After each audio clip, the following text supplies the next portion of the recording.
Tali ke darab sama je.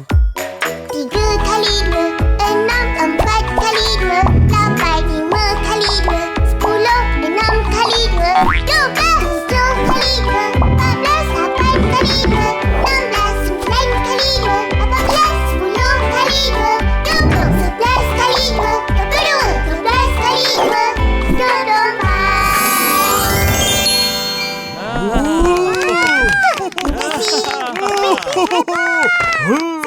Saya suka. Sangat pandai. Kawan-kawan, jangan lupa subscribe YouTube channel kita orang. Betul-betul.